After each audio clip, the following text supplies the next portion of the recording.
दोस्तों नमस्कार। आप सभी के इस मंच पर जिसका नाम मयूर जानी ऑफिशियल है और दूसरा मंच जिसका नाम गुजरात रिपोर्ट है, दोनों पे बहुत बहुत स्वागत है। मैं हूं आपका दोस्त मयूर जानी। आज एक विशेष रूप से जो है एक साक्षात्कार हम लोग करने जा रहे हैं। विशेष इसलिए है क्योंकि जो सज्जन मेरे बगल में बैठे होंगे, आप देखेंगे अभी, वो गुजरात के बहुत ही जुझारू, बहुत ही प्रतिभाशाली और साथ में विद्वान शब्द का इस्तेमाल कर रहा हूं जो मैं बहुत कम पॉलिटिशियन के लिए करता हूं। वैसे ऑनेस्ट तरीके से अपनी पॉलिटिक्स करने वाले, जो कहते हैं वो करने वाले एक युवा राजनीतिज्ञ हैं, पॉलिटिशियन हैं, कांग्रेस से जुड़े हुए हैं, आंदोलन से पैदा हुए हैं और ये सब हुआ उससे पहले, बहुत उससे पहले से वो मेरे मित्र रहे हैं। तो मित्रता जो है वो अपनी जगह आज भी कायम है। तो इसलिए मैंने कहा कि वो विशेष साक्षात्कार है और आज मैं बतौर दोस्त नहीं लेकिन एक पत्रकार और ये एक राजनीतिज्ञ हैं, उस हैसियत से उनका इंटरव्यू करने जा रहा हूँ। तो ये हैं जिग्नेश मेवाणी साहब, जो कि प्रदेश कांग्रेस गुजरात का जो है उसके कार्यकारी अध्यक्ष तो हैं ही हैं, है ना। साथ में वो विधायक भी हैं कांग्रेस के, जब तो गिने चुने बचे उनमें से एक ये भी हैं। और जो बहुजन समाज है उनके लिए लगातार आवाज़ उठाने वाले, लगातार लड़ने वाले, एक फायर ब्रांड। कई बार अपने रील में वो पुष्पा वाला भी वो अंदाज दिखा देते हैं कि झुकेगा नहीं साला करके, उस तरह के, लेकिन बहुत ही जिंदा दिल इंसान है। उनसे आज हम लोग जो है भेंट करने वाले हैं, तो उनसे अब रूबरू हो ही जाते हैं। जिग्नेश भाई, आपका बहुत बहुत स्वागत है। मैं बता दूं, ये थोड़ा नोक झोंक या दोस्ती वाला भी उसमें होता रहेगा क्योंकि वो हम दोनों की क्या कहें, एक तरह से प्रिविलेज है दोनों को कि हम एक दूसरे के साथ थोड़ी नोकझोंक कर सकते हैं। तो अगर वो थोड़ा अंदाज आपको बीच में गंभीर बातों के बीच में अगर मिल जाए देखने को, तो उसको अन्यथा मत लीजिएगा, क्योंकि आपके भाई चाहने वाले बहुत हैं, उनको बुरा लग जाएगा कि यार ये कैसे एक पत्रकार ऐसे बात कर रहा है। ये पत्रकारों का काम कहीं फ्रेंडली मैच खेलना तो है नहीं, वो तो है, दोस्ती तो स्टूडियो के बाहर है। हाँ, आप यहाँ तीखे सवाल नहीं पूछेंगे तो मुझे भी मजा नहीं आएगा। वो तो पूछूंगा ना, वो तो सवाल ही नहीं। वो तो आप जानते हैं, वैसे आप जब नेता नहीं थे और हम तो तब भी पत्रकार थे, तब भी हम तो कुछ सवाल पूछ ही लेते थे। हम जब नेता नहीं थे हम भी पत्रकार थे। भाई ये भी तो पत्रकार थे, ये तो बिल्कुल सही बात है। बीच में तो ये फिर बाद में फिर वकील भी बन गए, हाई कोर्ट में लड़ने लगे, फिर वो किसानों के लिए लड़े, दलितों के लिए लड़े, फिर वो आंदोलन पैदा हुआ ऊना वाला, वहाँ से इनका राजनीति में प्रवेश हुआ। और क्या जानदार और शानदार प्रवेश है, उसको लेकर कोई डाउट नहीं है। अब जिग्नेश भाई, मैं आपसे जो समझना चाहता हूँ ये है कि आप इलेक्ट्रल पॉलिटिक्स में हैं बहुत। पिछले दिनों में तो आपने दो जो है सरकारी अफसरों के नाक में दम करके रखा हुआ है। एक तो है पांडियन साहब जो कि IPS हैं, जिन पर जो है सोहराबुद्दीन एनकाउंटर वाले मामले में एक दाग लगा हुआ था, और दूसरी IAS हैं नेहा कुमारी जी। मैं इस मुद्दे पे पहले आ रहा हूँ क्योंकि इस पर बहुत कुछ हो चुका है और अभी भी जो मैं देख रहा हूँ तो मुझे लग रहा है कि अभी भी बहुत कुछ शायद आंदोलन के तौर पर बाकी रहता हुआ दिखाई देता है। इस हद तक जो है आपने जो है वो आवाज़ उठाई, आप पांडियन के जो है उनके खिलाफ और नेहा कुमारी के खिलाफ। क्या वो ओवर हाइप्ड था? मैं सीधा इसलिए पूछता हूँ, कई बार होता है राजनीति में आप चीज़ों को ओवर हाइप कर देते हैं, just to gain certain mileage आप कर देते हैं, या तो कुछ राजनीतिक फायदा उठाने के लिए कर देते हैं। बताता हूँ ये था या हकीकत में कुछ ऐसा था जो बहुत बुरा था? कि मैं नेता हूँ, अभी मैं विधायक के तौर पे मेरी दूसरी टर्म है जी, लेकिन आपके स्टूडियो में 2-3 बार कोई यूनियन मिनिस्टर रहा हो और वो यहाँ आकर बैठे जी, या बड़ा कोई कॉर्पोरेट कंपनी का मालिक आकर बैठे और आपके तीखे सवाल पर जवाब नहीं देना, वो उसका अधिकार है जी, विवेकपूर्ण ढंग से ये स्टूडियो छोड़ देना वो भी उसका अधिकार है। ठीक है, प्लीज कृपया कैमरा बंद कर दीजिए, ये कहना भी उसका अधिकार है। बदतमीजी करे क्योंकि वो यूनियन मिनिस्टर रहा है, वो ठीक नहीं है जी। हमारे मुल्क में ये हुआ है कि बहुत से विधायक, सांसद, IAS IPS अफसर और कारपोरेट कंपनियों के मालिक, उनके अंदर एरोगेंस बहुत आ चुका है। वो अपने आप को जनता का बाप समझते हैं। इस घमंड के मैं खिलाफ। आप किसी भी पद पर पहुंचे हो तो बाबा साहब अम्बेडकर के संविधान के कारण पहुंचे हो, चाहे वो IAS है, IPS है, MP हो, MLA, और जनता के टैक्स के पैसों से ही विधायक का और अफसर का पगार होता है। जी। तो जनता की बात लेकर जो जाए उससे इस प्रकार का एरोगेंट रवैया क्यों? यही मेरा दिक्कत है। मैं अपना व्यक्तिगत काम लेकर तो जाता नहीं हूं। गुजरात के कच्छ जिले में आज भी हजारों एकड़ जमीन गरीबों को बांटी गई, उस पर गुंडे घुसे हुए, खाली करवाओ। हम तो ये कहने के लिए कि मेरी व्यक्तिगत निजी जमीन में कोई घुस गया है, ऐसा तो था नहीं। जी। उसके बावजूद भी बदतमीजी से बात करने की कोशिश करना है, ये बिल्कुल ही ठीक नहीं है। दूसरा, नेहा कुमारी मामले में तो उसके वीडियो में साफ दिख रहा है वो एक एप्लीकेंट जो अपनी शिकायत लेकर उसके पास गया है। सरकार का गुजरात में तालुका स्वागत का कार्यक्रम होता है जिसमें उस तालुका के जिले के लोग अपनी अपनी शिकायत, सड़क, बिजली, पानी, शिक्षा, चिकित्सा, घर का प्लॉट, आवास योजना का लाभ, किसानों की योजना, जो भी उनकी शिकायत है वो लेकर अफसरों के पास जाते। अफसर उसको सुनते, कुछ मामलों में काम होता है, कुछ मामलों में नहीं होता है, नो प्रॉब्लम। लेकिन आप उस व्यक्ति को ये कहें ये चप्पल खोलकर मारने जैसा है हरामी साला, तो आप एक अफसर होते हुए, एक कलेक्टर होते हुए सरकारी कार्यक्रम के मंच पर से 5 लोगों की उपस्थिति में किसी को बास्टर्ड कहे, ये कैसे संस्कार है? और फिर ये कहे कि 90% एट्रोसिटीज के केस आदिवासी और दलित ब्लैकमेलिंग के लिए कहते हैं। आज भी जो मृत पशुओं के निकाल का काम करने के लिए मजबूर है, मैला ढोने के लिए मजबूर है, 300-400 रुपए के लिए नाली साफ करते करते गटर में उतरकर जो मर रहा है, जो आपके खेत खलियानों में काम करता है, जो आपकी माइंस में काम करता है, जो आपकी कंस्ट्रक्शन की साइड पे काम करता है, जो आपकी ईंटों के भट्ठों में है, केमिकल की फैक्ट्री में, ये मजदूर, दलित और आदिवासी के लिए सिंपैथेटिक व्यू तो नहीं है। आप उसको ब्लैकमेलर कहोगे, ये कैसे चलेगा?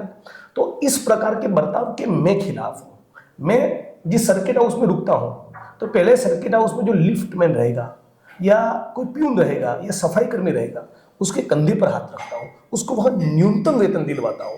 तो मैं ऐसा मानता हूं कि आप नेता हो, मंत्री हो, अफसर हो, जनता के साथ आपका बर्ताव ठीक ही होना चाहिए।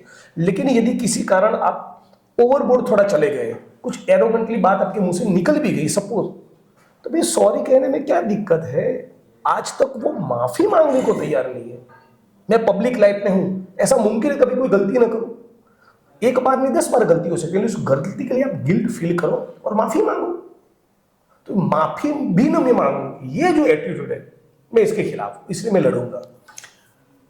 और सॉरी आपको इंटरप्ट करूंगा, और सरकार की क्या जिम्मेवारी नहीं बनती है कि इतना आदिवासी और दलित आहत है, वीडियो सबने देखा है, बास्टर्ड शब्द का इस्तेमाल हुआ है, चप्पल खोलकर मारने की बात कही है, वकील को भी चप्पल से मारने की बात कही है, तो it is a criminal offence. बिल्कुल।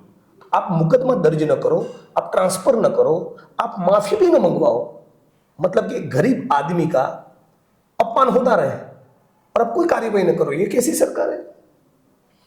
तो जो ये पांडियन है वहां भी क्या, वहां कुछ निजी था मामला जो हो गया था? मैंने जैसा कि बताया कि कच्छ जिले के अंदर हजारों एकड़ जमीन का आवंटन आदिवासी दलित समाज को हुआ है। 40 साल से उस जमीनों में गुंडे घुसे हैं। वो लड़ाई लड़ते लड़ते मैंने 800 एकड़ जमीन खाली करवाया। अभी भी ऐसी करीब करीब 2-2.5 हजार एकड़ जमीन का पोजीशन देना बाकी है। यदि executive magistrate, SDM, collector, police प्रशासन साथ में मिलकर वो जमीन का पट्टा, उसका पोजीशन रियल बेनिफिशियरी को दिखला दे तो किसी को मेरे पास आने की जरूरत भी नहीं रहेगी। मैं तो ये बात लेकर गया था। पर वो पांडे ने कह रहे कि आपका जो तरीका था वो काफी एरोगेंट था।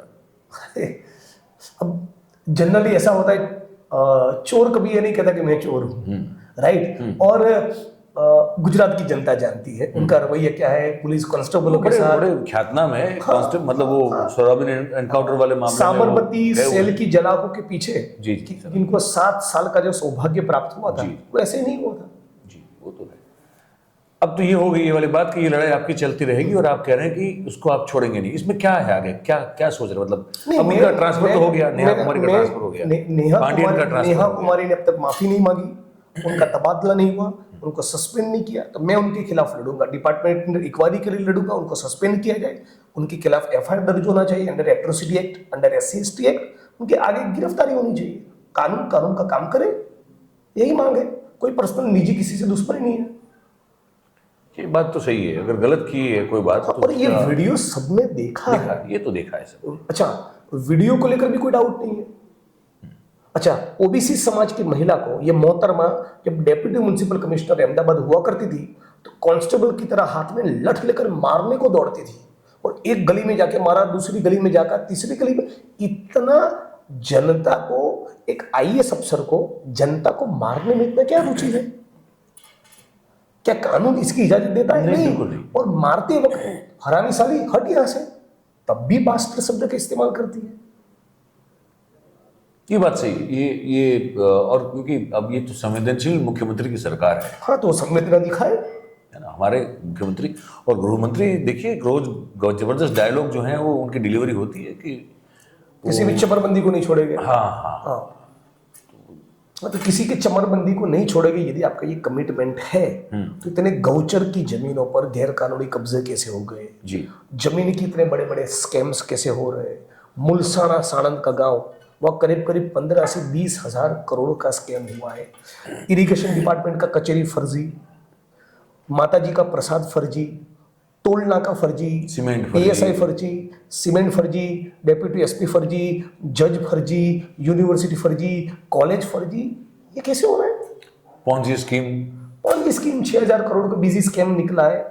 तो आप किसी चमरबंदी को नहीं छोड़ेंगे, ये तो लिप सर्विस है। आप शब्दों पे कह रहे हैं, एक्शन लेकर दिखाओ। इतना ड्रग्स मिल रहा है, कोने कोने में शराब बिक रही है, शराब के अड्डे हैं, जुए के अड्डे हैं, ड्रग्स मिल रही है, फर्जी कचेरियां खुल रही है आपकी आंखों के सामने, कोई कार्रवाई नहीं। लेकिन वो जो गली के गुंडे हैं उनको पकड़ पकड़ के उनका वो निकाल रहे हैं सरगर्जी। हाँ, मतलब कि किसी कोई बहुत बड़ा स्कैम में कांस्टेबल से लेके एसपी तक इन्वॉल्व है जी, तो कांस्टेबल का या पीएसआई का विकेट आप गिराओगे, एसपी को छोड़ दोगे, इस प्रकार का मामला है।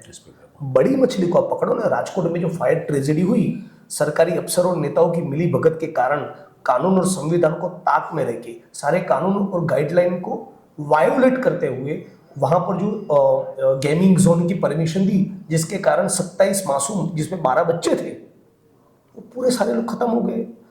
क्या हो रहा है उसके इन्वेस्टिगेशन में? छोटे मोटे अफसरों को आपने पकड़ा, बड़े बड़े जो अफसर हैं वो सारे छूट जाएंगे। तो ये इसके खिलाफ की हमारी लड़ाई, और उसमें मेरी व्यक्तिगत और जो पीड़ित परिवार, उनकी मांग एक ही थी कि जिसकी इंटीग्रिटी पे डाउट न हो, ऐसे एक दो अफसरों से जांच करवाओ, ताकि दूध का दूध और पानी का पानी हो, ताकि दोबारा इस प्रकार की घटना राजकोट में या गुजरात में कहीं ना हो। बात तो बिल्कुल सही। अब आते हैं बहुत ही जो अभी ज्वलंत मुद्दा एक बन के खड़ा हुआ है हमारे लिए, पूरे देश में वो चल रहा है अभी, वो ये है कि जिस तरह से संसद के पटल पर गृह मंत्री अमित शाह ने जो वो एक बड़े ही तुच्छकारपूर्ण, है ना, बड़े ही एरोगेंट वे में एक निवेदन दिया, इसमें शुरुआत ये था कि क्या ये आंबेडकर ये क्या लगा रखा है, उस प्रकार का भाव था। हाँ, मतलब कि अगर प्रभु का नाम लोगे तो अगले 7 जन्म। मैं इसमें कहना चाहूंगा हाँ। कि सभी को ये समझना है कि पहले तो बाबा साहब अम्बेडकर को लेकर अमित शाह को इतना तुच्छकार वाला भाव क्यों है?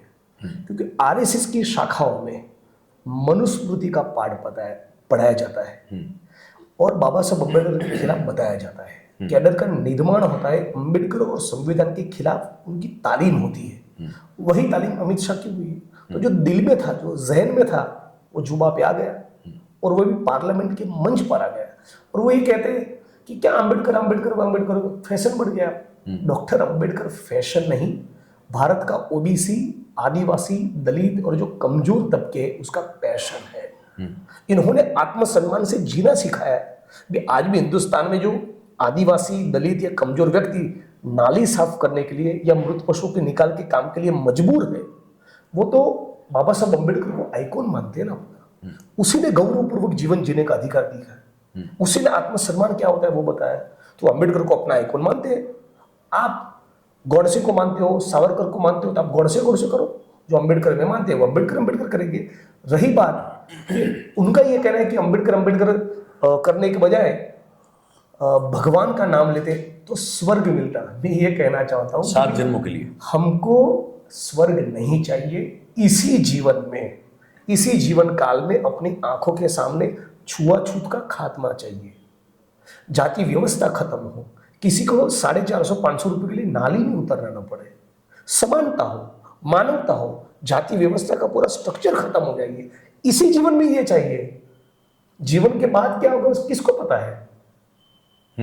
ये बात सही है। तो उसी के कारण नाराजगी, और इतना इसको लेकर बवाल हो रहा है, इतना प्रोटेस्ट हो रहा है, उसके बावजूद वो भी सॉरी कहने को तैयार नहीं है। वो तो कह रहे हैं ना कि भाई मेरे इस्तीफे से क्या होगा, खड़गे साहब को। हाँ, उल्टा उन्होंने टॉन्ट किया हाँ, कि मेरे इस्तीफे से आपका कुछ का भला। अरे भाई, आपको मतलब कि आपको गिल्ट है ही नहीं, मेरे मुंह से ये शब्द निकल गए और गलत शब्द थे, ऐसा उनको क्या लगता ही नहीं है, तो सॉरी कहने को तैयार नहीं है। तो इसीलिए तो सारा लोग प्रोटेस्ट कर रहा है ना। आज अहमदाबाद में हुआ। वो बाबा साहब अम्बेडकर की स्टैच्यू को खंडित करने की कोशिश की। अब मैं आपके दर्शकों को बताना चाहता हूं कि भारत में बहुत से नेताओं के स्टैच्यू हैं, सबसे ज्यादा किसी एक नेता के स्टैच्यू को नुकसान पहुंचाया जाता है, वो डॉक्टर बाबा साहब अम्बेडकर। किसी के स्टैच्यू पर काली व पोती जाती है, या उसका चश्मा निकाल दिया जाता है, या उसकी उंगली और हाथ तोड़ देते हैं, या उसका नाक काटने की कोशिश करते हैं स्टैच्यू का, ये सारा, या गोबर डालना, या जूतों की माला पहनानी, ये सबसे ज्यादा किसी एक नेता के स्टैच्यू के साथ होता है, वही डॉक्टर भीमराव बाबा साहब अम्बेडकर। क्यों होता है? इसलिए होता है कि जिसका नाम दिनेश है ना, उसको गांव की चौपाल पर बैठने वाले लोग बदतमीजी से ये दिनिया इधर आ, ऐसे जो बुलाते थे, उसको दिनेश बनाया बाबा साहब अम्बेडकर ने। आज वो दिनेश का बेटा IAS IPS MP MLA बन सकता है, लाल लाइट वाली गाड़ी लेकर गांव में आता है, तो गांव का जो सामंती दिमाग वाला लोग है, जो जातिवादी लोग हैं, उसके पेट में चूक आती है, इसलिए बाबा साहब के स्टैच्यू पर जाकर गुस्सा निकालते हैं। तो भारत में विशेष तौर पे गुजरात में, जब गुजरात से निकला हुआ नेता अमित शाह पार्लियामेंट के मंच पर से बाबा साहब का इंसल्ट करे, तो उसकी जो कैडर है या उस प्रकार की सोच वाले लोग बाबा साहब के स्टैच्यू को खंडित करने की कोशिश करेंगे ही करेंगे। तो आप ये कह रहे हैं कि ये जो खंडित किया गया है, क्योंकि पुलिस ऑब्वियसली ये कह रही है कि ये कुछ असामाजिक तत्व थे और शराब पिए हुए थे, और शराब के नशे में शायद गुजरात में तो प्रोहिबिशन है, शराब कहाँ से है? उसकी ट्रेल को पकड़ो, हर एक विधानसभा के सत्र में आप हजारों लाखों लीटर शराब पकड़ी गई है, ये हर साल आप एडमिट करते हो, आ कहाँ से रही है? दो चार जो नाके हैं वो नाकाबंदी करो। भाई तो वो नहीं करना चाहते ना। पुलिस खुद जो है वो एस्कॉर्ट करते हुए लाती, ये तो वो तो हमने देखा हुआ है। अब तो वो तो एक्चुअली अब वो हाइपोथेटिकल तरीके से एक तरह से प्रोहिबिशन है, वैसे वो जमीनी तौर पे है नहीं। और इस प्रकार की बाबा साहब की स्टैच्यू को खंडित करना, या दलितों के साथ, कमजोर लोगों के साथ, आदिवासियों के साथ कभी उत्पीड़न का होना, ऐसे मामलों में गुजरात के मुख्यमंत्री एक शब्द नहीं कहते। इस घटना से मैं आहत हुआ हूं। डॉक्टर बाबा साहब अम्बेडकर भारत के संविधान निर्माता है, मेरे भी नेता है, उनके आत्मसम्मान के साथ खिलवाड़ मैं भी पसंद नहीं करता हूं। ऐसा गुजरात का सीएम कभी क्यों नहीं कहता? वो तो बेचारे, हाँ, तो उनको कुछ मतलब कि उनको वो तो कमजोर तबकों के आत्मसम्मान के या रोटी कपड़ा मकान के सवालों के साथ कुछ लेना देना नहीं। यदि किसी बिल्डर को कुछ हो जाए, किसी कॉर्पोरेट कंपनी के मालिक को कुछ हो जाए, तो उनको बुखार आ जाता है। पर आप जी जानते हैं जिग्नेश भाई, हमारे मुख्यमंत्री हैं, वो बेचारे ऊपर से जो आती है सूचना उतना ही करेंगे ना, और क्या करेंगे? बिल्कुल बिल्कुल। वहाँ उनसे और ज्यादा उम्मीद रखना तो मेरे ख्याल से वो कुछ हो नहीं है। तो इसमें क्या होगा फिर? आपने आज एक वीडियो संदेश हमने देखा आपका। हाँ, बिल्कुल लड़ाई लड़नी पड़ेगी, संघर्ष करना पड़ेगा, चाहे वो नेहा कुमारी हो, अमित शाह हो, या स्टैच्यू को खंडित करने वाले लोग हो, या राजकोट अग्निकांड में विक्टिम्स जो है उनके लिए। मेरा एक ही मैं चीज जीवन में सीखा हूं, हर जोर जुल्म की टक्कर पे संघर्ष हमारा नारा है। संघर्ष तो करना पड़ेगा, बिना लड़ाई लड़े, बिना आंदोलन किए यदि सब काम होता रहता है तो मैं तो घर बैठा रहता अपनी विधानसभा में। ये 25 जगह पे जाके लड़ना इसलिए पड़ रहा है ना कि जुल्म है, तो किसी को तो बोलना पड़ेगा। तो इसमें क्या है, ये जैसे वहाँ के स्थानीय लोग हैं, उन्होंने ये कह दिया कि भाई 24 घंटे में या तो आप हमने भी कहा है कि 24 घंटे में FIR करके आरोपी को पकड़ के लाओ, और स्टैच्यू को जो बेहतर कंडीशन में स्टैच्यू बना कर दीजिए। पुलिस प्रशासन की जिम्मेवारी बनती है। मान लीजिए कल 24 घंटे हो जाए सुबह, अभी रात को हो जाएंगे, हाँ, तो लड़ाई और तेज होगी और नहीं पकड़ पाए, अब पुलिस बेचारे कितना काम करेगी, नहीं पकड़ पाएगी, तो क्या करोगे? तो हम भी क्या करें? चुप नहीं बैठ सकते। अमित शाह माफी नहीं मांग रहे, नेहा कुमारी की ट्रांसफर नहीं हो रही है, स्टैच्यू खंडित करने वाले लोग पकड़े ना जाए, तो मैं चुप तो ना रहूं। तो क्या करेंगे? लड़ना पड़ेगा, आंदोलन करना पड़ेगा, सड़क में उतरेंगे? हाँ, सड़क में उतरेंगे, धरना देंगे, चक्का जाम करेंगे, लड़ाई तो लड़नी पड़ेगी ना। फिर आप पर वो आरोप लग जाएगा कि आप अव्यवस्था अराजकता जो है वो खड़ी कर रहे हैं। तो यदि आपके खिलाफ किसी ने हमला कर दिया आपके ऊपर, और पुलिस रपट ले रही है, FIR कर रही है, अक्यूज की गिरफ्तारी कर रही है, तो आपको मुझे फोन करने की जरूरत नहीं है, जिग्नेश को पिक्चर में आना ना पड़े, ऐसा कर दो। जिसने मूर्ति खंडित की उसको आइडेंटिफाई करके गिरफ्तार कर लो। उसके पीछे कौन है वो देखना। और बिल्कुल, तो उसकी जांच हो, तुरंत जांच हो, सेंस ऑफ अर्जेंसी दिखाए। इतना बड़ा तंत्र है आपके पास, क्राइम ब्रांच है, एसओबी है, एलसीबी है, पूरा तंत्र है, पकड़ो। ये बात बहुत जरूरी है। अब एक सवाल और पूछता हूं आपसे, राहुल गांधी से बात होती है? होती है, कभी कभी मिलने जाता हूँ, होती है, किसी कार्यक्रम के फंक्शन के मंच पर मिल गए तो बात होती है। क्या बातें होती है? यही कि गुजरात में लड़ाई कैसे तेज की जाए, कमजोर तबकों की आवाज़ हम लोगों को बनना चाहिए, अपने आंदोलन को, अपने मूवमेंट को, अपने मिशन को और भी बुलंद करना चाहिए। मेरी तरफ से कोई इनपुट है तो देता हूँ, उनका कोई मार्गदर्शन होता है तो वो लेते हैं। वो तो आके बोल के गए थे कि रईस का घोड़ा जो है वो अलग है और शादी का घोड़ा अलग है। वो कुछ हो रहा है, कब डिफाइन होगा? मतलब हम तो बीइंग पॉलिटिकल ऑब्जर्वर, डिफाइन हो चुका है, क्योंकि वो दिख नहीं रहा है। आप तो जानते ही हैं कौन है इसका घोड़ा, कौन शादी का है। नहीं पर भैया ये देखिए, गुजरात के जो नागरिक हैं उनको समझ में नहीं आ रहा है। गुजरात के नागरिकों को कांग्रेस पक्ष के कार्यकर्ता के तौर पे और गुजरात के सिटीजन के तौर पे एक बात का वचन देता हूँ, जहां पर भी जुल्म हो, अत्याचार हो, अन्याय हो, हमें याद करिए, मैं और पार्टी आपके बीच में आकर खड़े रहेंगे। नहीं देखो भाई साहब, यहाँ पे हमारा फिर आपसे थोड़ा मतभेद हो जाएगा। और ज्यादा मतभेद हो, नो प्रॉब्लम। हाँ, क्योंकि पार्टी आपकी कहीं दिखती नहीं है। अरे भाई देखिए, अग्निकांड के मुद्दे पर हम लड़े। नहीं वो देखो 3 लोग लड़ते हुए दिखाई दिए मुझे। पार्टी का मतलब होता है जिग्नेश भाई पूरा संगठन। हाँ तो पूरे राजकोट अग्निकांड के विक्टिम्स के लिए जो लड़े, सुनिए, हाँ। कि वो अकेला जिग्नेश नहीं लड़ा ना। मैं आप राजकोट शहर कांग्रेस, राजकोट जिला कांग्रेस, वो भी 1 महीना हमारे साथ लड़े। हाँ। पूरी राजकोट कांग्रेस की टीम 72 घंटे हमारे साथ अनशन किए, घर घर जाकर, एक एक दुकान पे जाकर पर्चे बांटे, लोगों से डायलॉग किया। 31 साल के बाद राजकोट शहर बंद रहा, ठीक है। केवल किसी जिग्नेश के कारण नहीं, वरना पूरी पार्टी उसमें लगी ना। मैं सिर्फ उसी प्रकार से महिसागर में भी जो हमारा मोर्चा निकला, ठीक है, 8-10 हजार लोगों की रैली हुई, पूरा महिसागर जिले के एक एक तालुका का कांग्रेस के एक एक कार्यकर्ता उसमें इन्वॉल्व हुआ, तब ये लड़ाई लड़ी गई ना। नहीं मैं कह रहा हूँ, मैं अकेले आपको क्रेडिट नहीं दे रहा हूँ।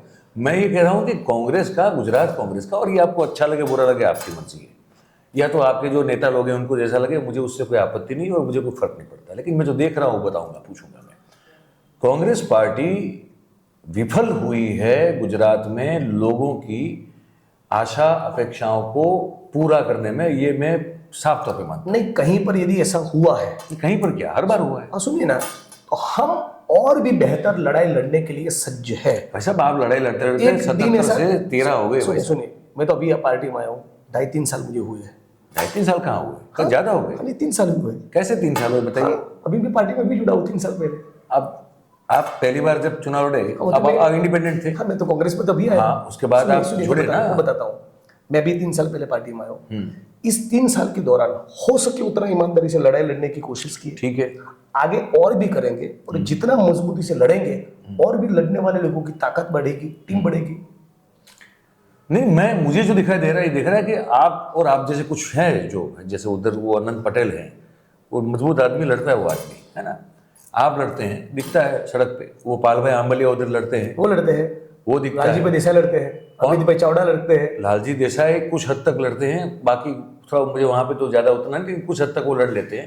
अमित चावड़ा अपनी एसटी डिपार्टमेंट के हमारे चेयरमैन लड़ते हैं, एससी डिपार्टमेंट के चेयरमैन लड़ते हैं। भाई पर मैं ये कह रहा हूँ किसान कांग्रेस की आपके प्रदेश अध्यक्ष क्या कर रहे हैं?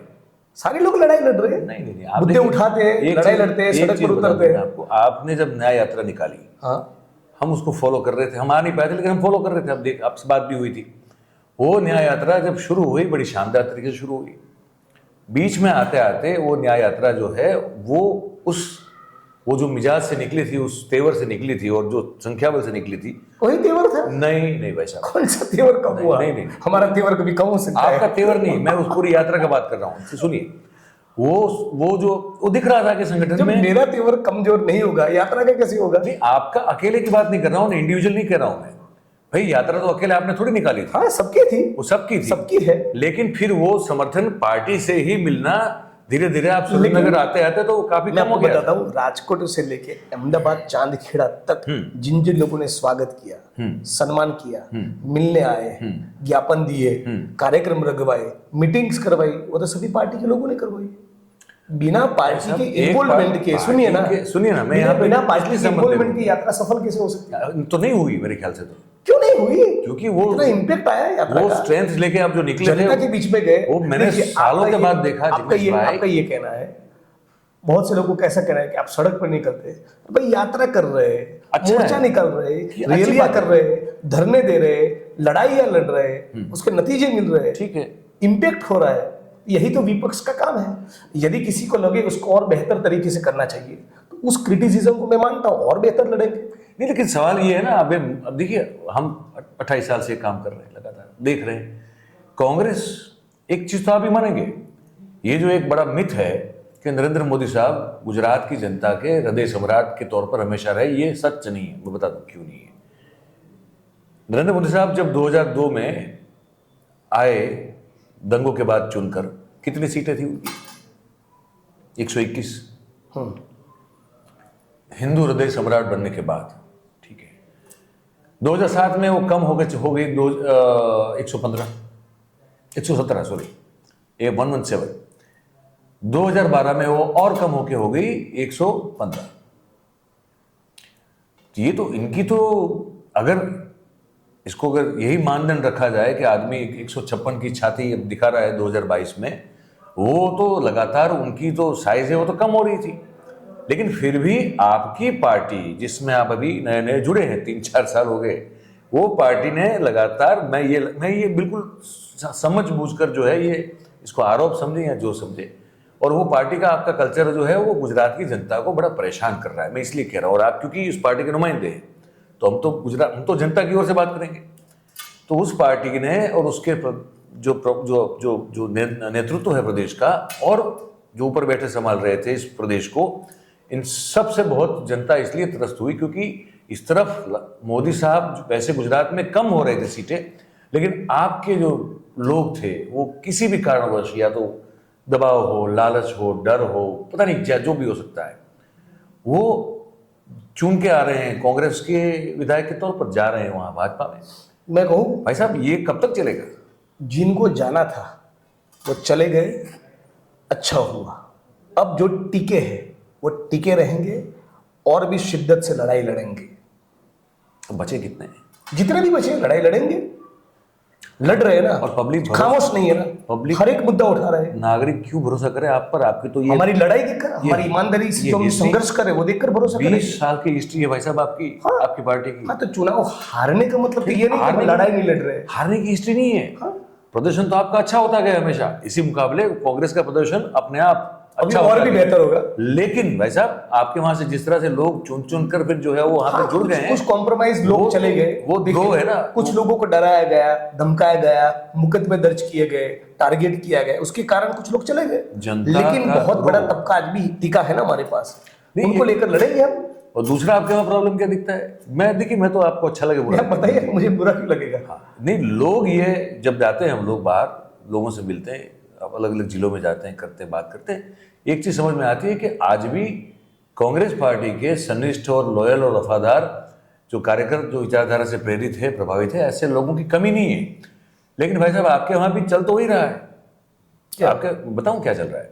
आपके वहां चल रहा है कि जो एक आदमी जिस जिले में बैठा हुआ है, जिस पॉकेट में बैठा हुआ है, जो कि दशकों से बैठा हुआ है, अब वो जीते हारे, क्या करे ना करे, लेकिन उस पॉकेट का पॉलिटिक्स, उस जिले का पॉलिटिक्स जो है कांग्रेस पार्टी से जो जुड़ा हुआ है, वो उनको पूछे बगैर आप कर नहीं सकते। उनकी ऐसा नहीं होता है, मैं उनकी बताता हूं खुद की औकात नहीं है, मैं नाम दे सकता हूँ। मैं ऐसा बताऊं, ऐसा नहीं होता है। वो देखिए, वोट नहीं दे सकते। हर 3 साल में, 5 साल में taluka president, district president, frontal cell का चेयरमैन, सारे लोग बदलते रहते हैं।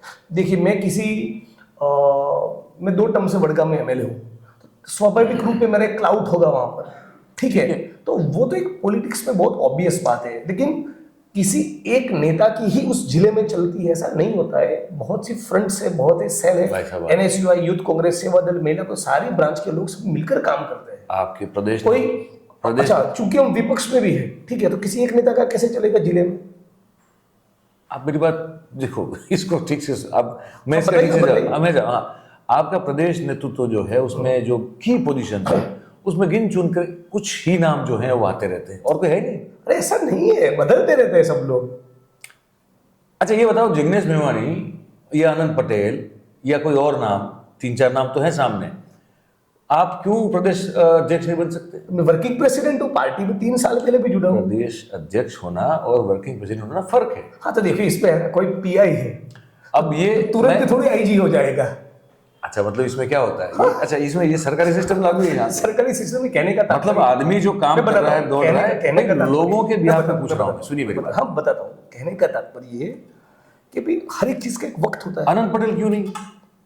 तो अभी तो शक्ति भाई हमारे पीसीसी चीफ है, आने वाले दिनों में, माफ कीजिए, आने वाले दिनों में और भी फेसेस आएंगे फ्यूचर में। To Shakti Singh ji, is a veteran politician, he is one of the finest academician as far as politics is concerned. But Shakti Singh भाई जो है वो कभी संगठन और मास लीडर के तौर पर नहीं रहे हैं। अभी इतने सालों से उनकी राजनीति ऐसे थोड़ी चल रही है भाई साहब, शक्ति सिंह भाई जो है वो कब आर्टिकुलेट है, मुद्दे उठाते हैं, बात करते हैं पार्लियामेंट में, और संगठन बना रहे हैं। ऑर्गेनाइजेशनल स्किल होना अलग बात होती है। मैं उनका कोई दुश्मन नहीं हूं, मैं भी जानता हूं उनको सालों से, और मुझे कोई प्रॉब्लम थोड़ी है वो वहां बैठे होंगे।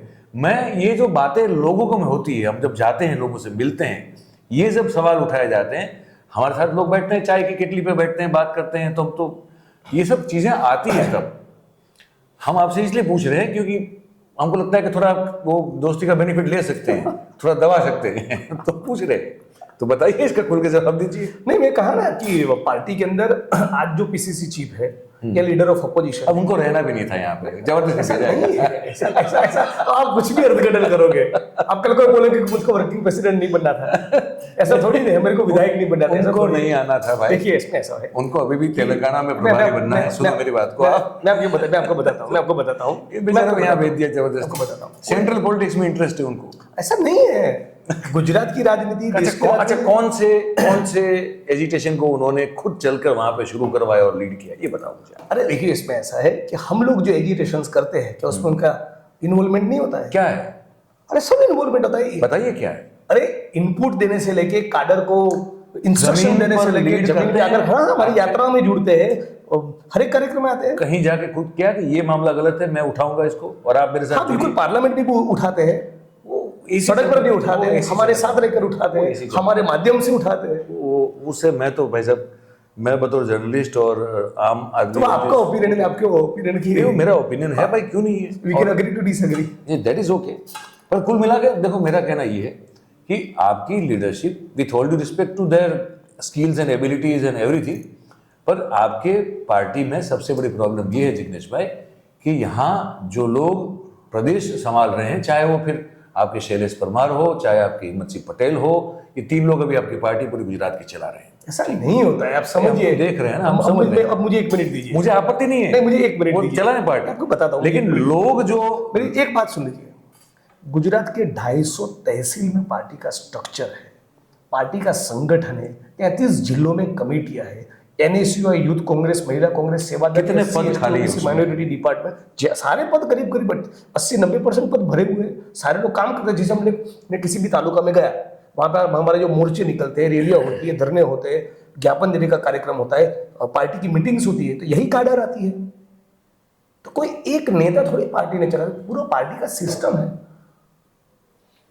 भाई साहब देखिए, ऐसा है, आप जीपीसीसी जाएंगे, 3 लोग जो हैं वो बिल्कुल उसको चलाते हैं, बाकी ऐसा नहीं हो सकता, चौथे की जो है अभी चल नहीं रही है। मैं आपको बता, ऐसा नहीं होता है, सारे लोग आपको अच्छा लगे बुरा लगे जैसा लगता है, ऐसा नहीं है। और इससे आप ही के कार्यकर्ता आहत हैं, आप ही के मतलब पार्टी के, ऐसा कोई आहत नहीं है। कांग्रेस पार्टी के लोग ऐसा कोई आहत नहीं है। हमको कांग्रेस सपना तो नहीं आता पार्टी, है, हमको सपना नहीं। कांग्रेस पार्टी दिन प्रतिदिन बेहतर कर रही है, हमको भी कोई कह रहा है, हमारे एजिटेशन, हमारे आंदोलन और भी मजबूत हो रहे हैं, और भी शिद्दत से लड़ाई हम लड़ेंगे। जिग्नेश मेवानी जो है ना, वो अब पहले जैसे नहीं रहे, ये बता दूं मैं आपको। पहले वो खुल के बोल देते थे, अब वो खुलकर ही बोल रहे हो, अब वो पॉलिटिशियन हो गए। राजनीति तो करूंगा। अच्छा एक बात बताइए, वो पानी का गिलास उठा के आप तो कुछ करने वाले थे, क्या हुआ? कर देते हैं अभी। नहीं कर ही लेते हैं अभी, नहीं इसी मामले में कर लेते हैं, दोबारा कभी करेंगे। मैं कर लेता हूँ, दोस्ती बनी रहे यार। आप मेरे पूछे हुए जवाब के सवाल के जवाब नहीं दे रहे हैं, मैं सारे सवाल का जवाब दिया हूँ। हमारी दोस्ती बनी रहे बस। दोस्ती बनी, फिर पानी पीना पड़ता है, ये ठीक है, फिर गला भी साफ करना पड़ता है। हाँ करिए ठीक है। अब हम उठ के जाएंगे नहीं, हमारी बातचीत अभी बाकी है, लेकिन ये करना था हमको। तो ये एपिक सीन है भारतीय राजनीति का, कहीं ना कहीं करना जरूरी है, हमने कर दिया। करने ये वाले थे, हमने कहा आप कर लो, लेकिन मतलब कि अभी करंट खबर में वो नरेंद्र मोदी आ गए। अब देखो। अच्छा ये बताओ भाई कि अच्छा संघर्ष आप सब लोग कर रहे हैं, जो भी युवा हैं आपकी पार्टी में, सब अच्छा संघर्ष कर रहे हैं, पर वो भरोसा जो लोगों को लगा है कि हमारे साथ विश्वासघात हो चुका है कांग्रेस के बहुत सारे विधायकों और एमपीज के द्वारा, देखिए मैं बताता हूँ, वो कैसे रीगेन करोगे ये हाँ बताओ। वो इतना आसान नहीं है, ये मैं फ्रेंकली मानता हूँ। हाँ नंबर एक। नंबर दो, कांग्रेस से लोग चुनकर बीजेपी में कैंप में चले गए, उसका डेफिनेटली हमको खामियाजा भुगतना पड़ा है। उसके कारण पार्टी का इमेज परसेप्शन भी खराब हुआ है, उससे बहुत से कार्यकर्ताओं का मोरल भी डाउन हुआ है। लेकिन ये हकीकत को मानते हुए अब हर एक संगठन के स्तर पर नॉन कॉम्प्रोमाइजिंग, फाइटिंग स्पिरिट रखने वाले उम्दा लोगों को धीरे धीरे पार्टी अपने साथ इन्वॉल्व कर रही है। आने वाले दिनों में हम लोग डेफिनेटली बेहतर करेंगे। फिर किसी की फाइल खुलेगी, फिर कोई डर जाएगा, अब ऐसा नहीं होगा। ऐसा नहीं होगा। चलिए अच्छी बात है, अगर ऐसा नहीं होगा तो देखिए किसी को डरना ही है तो डरेगा, जिसको लड़ना है वो लड़ेगा। अरे भाई वो आप मेरे हाथ में तो इतना ही है कि मैं जो कर सकता हूँ मैं करता हूँ। गुजरात की जनता की वो एक जो वो अपेक्षा जो है ना कि भाई उनको नहीं चाहिए। मैं जाता हूँ, मैं तब भी 2022 में भी था ग्राउंड पे, तब भी मुझे पता था कि ये वोट छीने जा रहे हैं, वोट लिए नहीं जा रहे हैं। एक तरह से आपका जो ड्रामेटिक पूरा हुआ, आपकी जो सीट की जीत को लेकर वो संघर्ष भी आप जो है वो आपने पहले भी कहा हुआ है। तो उस स्थिति में जबकि लोग नहीं चाहते हैं आमतौर पे कि ये पार्टी जो है वो अब सत्ता में रहे, जिसका नाम भारतीय जनता पार्टी है, नहीं रहने देंगे, नहीं रहे, हम भी नहीं रहने देंगे उनको। लेकिन आप नहीं रहने देंगे, उसके लिए आप में जो लोग ढूंढ रहे हैं वो पार्टी वो भरोसा भी गंवा चुकी है ना। प्रॉब्लम तो ये है। ऐसा नहीं है। शंकर सिंह वाघेला मैं आपको को बता रहा 84 साल की उम्र में मैं आपको बता रहा हूँ। यही बात सुन लीजिए, फिर मेरी बात मैं आपका सवाल समझ गया। यदि जनता में भरोसा न हो, इतने लोग हमारे साथ जुड़ते हैं, वो क्यों जुड़ रहे हैं? क्यों 31 साल के बाद राजकोट शहर बंद हुआ, मैं एक दिन गया और कोई स्विच दबाया और बिजली चालू हो गया, उस प्रकार से शहर बंद हो जाएगा? वहां पूरी पार्टी शिद्दत से लड़ाई लड़ी है, जनता के बीच में खड़ी रही है, घर घर तक, एक एक मोहल्ले में, एक एक दुकान तक जाइए और जनता को बताया है कि भी अग्निकांड की विक्टिम्स को न्याय मिलना चाहिए। तो जनता का भरोसा नहीं मिला और फिर भी राजकोट शहर बंद हो गया। आज महिसागर में इतने हजारों लोग हमारे साथ रेडियो में जुड़े, एक महीना वहां जाके हम लोगों ने काम किया है, एक एक तालुका लेवल के हमारे कार्यकर्ता ने काम किया है, तब जाकर ये नतीजा है। पांडेन के खिलाफ भी लड़ाई लड़ी, उसमें भी पार्टी के सारे लोग शामिल हुए। तो लड़ाई लड़ रहे हैं ना हर एक फ्रंट पे, और ये लड़ाई धीरे धीरे एक्सपांड होगी, उसका व्याप बढ़ेगा, उसका इम्पैक्ट भी बढ़ेगा। चलिए अच्छी बात है, ये अगर आप कर पाए कंसिस्टेंट करेंगे, बिल्कुल करेंगे, हमारी जिम्मेवारी है, क्यों ना करेंगे, करेंगे बिल्कुल। कि भाई at the end of it देखिए, जब तक विपक्ष में होते हैं तो आप भी जैसे पत्रकार होता है वैसे आप भी जो है वो जनता की आवाज होते हैं। हम जनता के हर एक मुद्दे में जनता के बीच में आपको दिखेंगे और ईमानदारी से जनता की लड़ाई लड़ेंगे। चलिए अच्छी बात है। आखिर में एक सवाल पूछना चाहता हूँ आपसे, फिर उसके बाद हम वार्ता को समाप्त करेंगे यहाँ पे। ये जो प्रदेश की स्थिति है हमारी अभी आज की तारीख में, है ना, कानून व्यवस्था को तो हम देख ही रहे हैं कि किस तरह से कोई भी किसी को छुरा भौंक रहा है, कोई कहीं भी ड्रग्स पकड़ा जा रहा है, कहीं भी किसी भी बहन बेटी के ऊपर हाथ कोई भी डाल रहा है। इसलिए फर्जीवाड़े की तो वो दुकान लगी। आज हमको एक हमारे ट्विटर पे हमारे वो पूछ रहे थे कि मयूर भाई ये खबर तो आपने चलाई थी, सीमेंट पकड़ा गया था नकली। तो मैंने कहा भैया हम कितनी चलाए, मैं अकेली जान हूँ और फर्जीवाड़े का ढेर लगा हुआ है। ये सब जो स्थिति बनी हुई और उसको लेकर त्रस्त हैं, सब लोग त्रस्त हैं बेसिकली। तो एक ऐसा कोई आपकी ओर से, आपकी पार्टी की ओर से कोई एक है प्लान या कोई योजना है कि ये जो फ्रस्ट्रेशन है, क्योंकि स्थानीय इकाई के चुनाव आने वाले हैं ना, लोकल बॉडी चुनाव आएंगे। देखिए मैं बताता हूँ, तो क्या लोकल बॉडी क्या सोच चुनाव हो हाँ या न हो, दोनों परिस्थिति में विपक्ष के तौर पे हमारा और इवन मीडिया का दोनों का काम यह है कि इस मुद्दों को जन जन तक ले जाए, जनता के बीच में इस मुद्दे पर बात रखे। जैसे अभी मैं महिसागर में कलेक्टर के खिलाफ आंदोलन किया, मैं खुद 60-70 गांव में घुमा, तो केवल एक कलेक्टर महोदय के खिलाफ नहीं बोला, पूरे गुजरात में जो फर्जीवाड़ा चल रहा है, धर्म के नाम पर जो राजनीति हो रही है, ड्रग्स मिल रहा है, इतना कानून और संविधान का जो धजिया उड़ रहा है, वो सब मुद्दों पर हम जनता को तैयार कर रहे हैं। मैं आपको आश्वस्त करता हूँ, आने वाले 6 महीने में, 1 साल के अंदर कांग्रेस पार्टी इन लड़ाई को और भी नेक्स्ट लेवल पे ले जाएगी। आप देखिए, दैट्स माई गारंटी। जिग्नेश भाई, उम्मीद ये करते हैं कि बस आप जनता की आवाज बनिए, आपका जिम्मा है सबका। हम हर कीमत पर जनता की आवाज बनेंगे ही बनेंगे। आज कोई भी मुद्दा हो, किसी भी समुदाय का हो, किसी भी क्लास और कास्ट का मुद्दा हो, जो जो जेन्युइन मुद्दा है, वो सारे मुद्दे हम लोग उठाएंगे। और हम जब उठाएंगे तो दिखेगा कि मुद्दा उठाया गया है। वो टोकनिज्म वाला 150 लोगों का धरना नहीं होगा, लगेगा कि मुद्दा उठाया गया है। आप लोगों के द्वारा मूंगफली कांड में किया गया था राजकोट, मूंगफली कांड में, वो जो राजकोट में हुआ था, जब वो राजकोट में गोडाउन में मूंगफलियां जलाई गई थी, हमने उस समय एक रिपोर्ट की थी, उसमें हमने पंचनामा लिख कर दिया था। उसमें रिपोर्ट में ये था कि 42% ऑफ दी, जो एक बोरी में, एक थैले में मूंगफली के 42% तक मट्टी थी।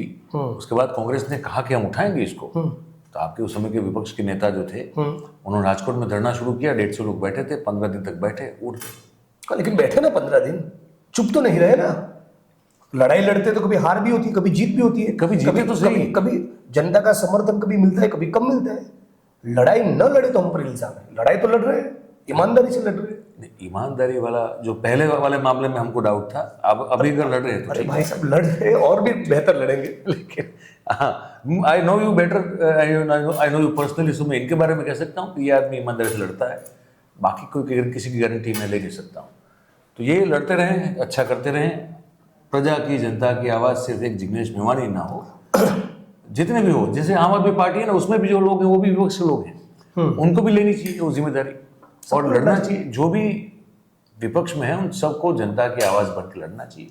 आप लड़ें, अच्छा करें, चाहे वो आम्बेडकर के मूर्ति के खंडन का मामला हो, अमित शाह के निवेदन का मामला हो, नेहा कुमारी हो, पांडियन साहब हो, या ऐसी कोई भी स्थिति जहाँ पे गुजरात की जनता का सड़क का, बिजली का, शिक्षा, चिकित्सा, बेरोजगारी, महंगाई, फर्जीवाड़ा, कानून संविधान के धजिया उड़ रहे, ड्रग्स इतना मिल रहा है, पेपर लीक हो रहे, इतनी फर्जी कचेरियां मिल रहे, सारे मामले लड़े। अच्छा, ये बता दीजिए, आप सिर्फ दलित नेता हैं?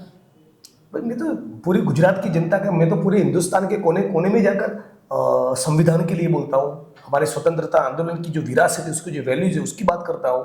मैं पेपर लीक होता है तब भी स्टैंड लेता हूँ, अग्निकांड हो तब भी बोलता हूँ, कॉन्ट्रेक्चुअल कर्मचारियों को कॉन्ट्रैक्ट में से परमानेंट किया जाए, उनको न्यूनतम वेतन मिले, किसानों का सवाल है, सारे मुद्दे पर बोलता हूँ। नहीं, पर फिर भी आप क्या सिर्फ दलित नेता है? क्यों होगा? हाँ, मेरी परसेप्शन है कार्यकर्ता के तौर पे, पार्टी के और गुजरात के एक सिटीजन के तौर पे, हिंदुस्तान के एक सिटीजन के तौर पे एक ही रिस्पॉन्सिबिलिटी है, हर एक अत्याचार अन्याय के मामले में खड़ा रहना, किसी भी जाति और धर्म का व्यक्ति हो। क्योंकि ये परसेप्शन था, अभी भी बनाया जाता है जिग्नेश मेवानी के बारे में। ऐसा क्यों होता है? और मीडिया को ऐसी आदत है, जैसे मुझे इंट्रोड्यूस करेंगे तो ऐसा बोल सकते हैं कि भाई वडगाम के विधायक जिग्नेश मेवानी हमारे साथ बात करने के लिए जुड़े हैं। ऐसा भी कह सकते हैं गुजरात कांग्रेस के वर्किंग प्रेसिडेंट हमारे साथ बात करने के लिए जुड़े हैं, युवा नेता हमारे साथ बात करने के लिए जुड़े हैं। ऐसा नहीं कहेंगे, क्या कहेंगे? दलित नेता है, राइट? कोई दूसरे समाज का नेता आकर बैठेगा, उसकी कास्ट नहीं बताएंगे, जानबूझकर मेरी कास्ट बताने की कोशिश होती है। क्यों होती है? बंद करें। क्योंकि हमारे यहाँ भी एक, जब आपकी 1 मिनट वाली जो बाइट आई थी, वो वो जो अपलोड हो रही थी, तो वहाँ भी लिखा था कि दलित नेता जिग्नेश मेवानी का ने दी चेतावनी। तो हमने कहा, बोलिए कि गुजरात के नेता ने दी। हमने फिर कहा वहाँ जाके, इसलिए क्योंकि मैं जानता हूँ कि वो आपकी जो थॉट प्रोसेस है वो सिर्फ एक समाज को लेकर रही है। अन्याय जहाँ भी होगा आप लड़ेंगे, मुझे, मैं जानता हूँ। तो हमने फिर चेंज करवाया। हमने कहा ये दलित के नेता सिर्फ नहीं है, ये सबके लिए काम करते हैं। तो ये परसेप्शन जो है, इसको भी दूर होना बहुत जरूरी है। उम्मीद करते हैं कि वो जल्दी से दूर हो जाए। अब वो वाला मीडिया पे हमारा कोई कंट्रोल नहीं है, वहाँ तो हम कुछ कर नहीं सकते। ये जो जहाँ बैठे हैं वहाँ ऐसा कुछ नहीं होगा, बिल्कुल। यहाँ पर जब तक लोगों के लिए अच्छा काम करते रहेंगे, हम आपसे बातचीत करते रहेंगे, लेकिन सवाल ऐसे ही पूछते रहेंगे। हाँ, पूछते रहिए। ठीक है, तो यही है दोस्तों, आज की ये बातचीत जो है, हमने आज यहाँ बातचीत की, साक्षात्कार किया जिग्नेश मेवानी साहब, वडगाम के विधायक, है ना। अपने थोड़े तेवर जो है मेरे हिसाब से थोड़े नरम है, ये कह देता हूँ मैं। वरना पार्टी को लेकर भी जो कुछ पूछा था उसमें कुछ तो बोल देते, लेकिन बहुत संभल के खेले हैं। कोई बात नहीं, लेकिन एक अच्छी बात यह है कि जनता के लिए जो उनके तेवर है वो वैसे के वैसे हैं, तो वैसे ही रहे। हम चाहते हैं अच्छा काम करें, और अच्छा काम जो करता है उसको एक मतलब उसको रिकॉग्नाइज किया जाए, ये भी बहुत ज़रूरी होता है। चाहे वो राजनीति हो या समाज में हम कहीं भी देखते हैं उसको। तो ये एक अब हो क्या रहा है ना, पिछले 20-22 साल से ज़्यादातर मीडियोकर जो है उनको ज़्यादा मौका मिलता है, जो काफ़ी जिनमें ज़्यादा ना समझ होती है ना सिर्फ वो यस मैन होते हैं, उनको ऊपर वाले पहले बिठा देते हैं। और जो अपनी शक्ति और अपनी क्षमता से जो आपको चकाचौंध या तो आश्चर्यचकित कर सकता है, उनको थोड़ा कोने में फेंक देते हैं। तो ऐसा इनके साथ ना हो, ये उम्मीद करते हैं। और क्या, और बाकी आप सब तो हैं। तो आपसे बातचीत और मुलाकात ऐसे ही जारी रहेंगी, ऐसे ऐसे लोगों से जो कि समाज में और राजनीति में कुछ कर रहे हैं, उनसे आपको रूबरू करवाएंगे।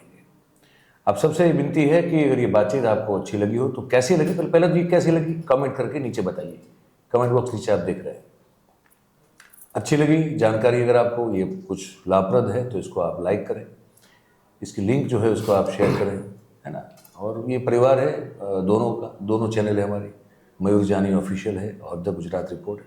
इसको आप सब्सक्राइब करें और अपने आसपास के लोगों से करवाएं, और चाहे तो आप अपील कर सकते हैं। मैं भी सभी दर्शकों को बताना चाहूंगा, न केवल ये कार्यक्रम, इस पोर्टल पर से, इस यूट्यूब के मंच पर से जितनी भी बातें जिन जिन वक्ताओं से, उसकी सभी की लिंक्स व्हाट्सएप के ग्रुपों में शेयर करिए। खुद लाइक करिए, शेयर करिए, सब्सक्राइब करिए, और फिर उस लिंक को हो सके उतने व्हाट्सएप के ग्रुपों में घुमाइए, ताकि गुजरात की जनता के, मुल्क की जनता के जो भी सवाल है उसकी बात और भी नीचे तक फैले। और ये कहने के लिए हमने इनको कोई लालच नहीं दिया है, और दूसरा इनके फंड से ये चल नहीं रहा है। फंड है भी नहीं देने के लिए। तो कुल मिला के, क्योंकि अब आप तक ये बात पहुंचा दी भाई, है ना। चलिए मिलते हैं। आप सबका बहुत बहुत धन्यवाद हमारे साथ जुड़ने के लिए। Thank you very much. नमस्कार।